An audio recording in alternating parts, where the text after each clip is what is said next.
ملک میں الیکشن کا نعرہ بج چکا ہے۔ ہر طرف سیاستدانوں کی لینڈ کروزروں اور ڈالوں کی بھرمار ہے۔ یہ مہنگی اور لش پش گاڑیاں نقاب پوش اسلحہ برداروں کو ساتھ لیے بنیادی سہولیات سے محروم علاقوں میں تواتر سے پہنچ رہی ہیں۔ 6 کروڑ کی گاڑی سے 2 ٹکے کے آدمی نکلتے ہیں اور بھوکے ننگے عوام کو یقین دلاتے ہیں کہ یہ ان کے نوکر اور خدمت گزار ہیں۔ یہ وہ لوگ ہیں جو آزاد حیثیت میں جیت کر اقتدار کے اصل مالکوں کے روبرو پیش ہوتے ہیں، جہاں ان کی بولیاں لگتی ہیں۔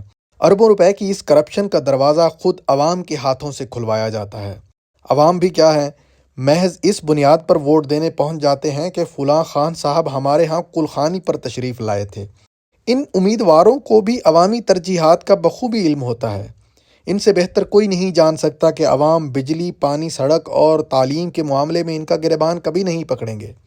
حلقے کی تعمیر و ترقی کے لیے ملنے والے ترقیاتی فنڈ کا بھی کوئی سوال نہیں کیا جائے گا۔ چناؤ میں اہلیت کا اگر کوئی پیمانہ عوام کے ذہن میں فکس ہے تو وہ یہی ہے کہ کون سا امیدوار اپنے مخالف کو زیادہ بڑی گالی دینے کا ہنر رکھتا ہے۔ اب ذرا اس الیکشن کی کریڈیبلٹی پر نظر ڈال لیتے ہیں، جس کے لیے یہ سارا پنڈال سجایا جا رہا ہے۔ کون نہیں جانتا کہ اس بار الیکشن میں آزاد امیدواروں کا میلہ کس لیے لگایا جا رہا ہے؟ مفاہمت کے نام پر جوڑ توڑ کی سیاست کا بازار گرم ہونے والا ہے۔ زرداروں کی تجوری کو ہوا لگنے والی ہے اور جہانگیروں کی ملک گیری کے لیے جہاز کے فیول ٹینک فل کروائے جا رہے ہیں۔ جہانگیر کے جہاز میں سواریاں زیادہ ہوں گی، شیر کو اس بار بھرپور شکار ملے گا، یا زرداروں کے ایک تیر سے کئی شکار ہوں گے، اس کا حتمی فیصلہ تو اسٹیبلشمنٹ نے ہی کرنا ہے، کیونکہ بلہ اب بینگن بن چکا ہے اور بینگن کا بھرتا بنانا اسٹیبلشمنٹ کے لیے بالکل مشکل نہیں ہے۔ عمران خان صاحب کی سیاست اور کارکردگی سے تو اختلاف یا اتفاق ممکن ہے، لیکن خان صاحب نے سیاست میں بڑی دلچسپ اصطلاحات متعارف کروائی ہیں۔ جیسے رشوت کے پیسے کو مٹھائی کا نام دیا جاتا ہے، ویسے ہی ان تازہ اصطلاحات کے مطابق ضمیر بکنے کے عمل کو وکٹ گرنا اور اسٹیبلشمنٹ کی آشیرواد ملنے کو امپائر کی انگلی کا اشارہ کہا جاتا ہے۔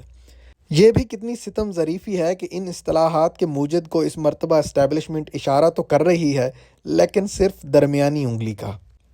ویسے تو مذہبی ٹچ ہمارے ملک کی سیاست کا جزو لا منفک ہے، لیکن آج کل ایک نئی چیز مارکیٹ میں آئی ہے کہ امیدوار سے قرآن پاک پر ہاتھ رکھوا کر قسم لی جائے کہ وہ الیکشن میں کامیاب ہو کر اپنی وفاداری نہیں بدلے گا۔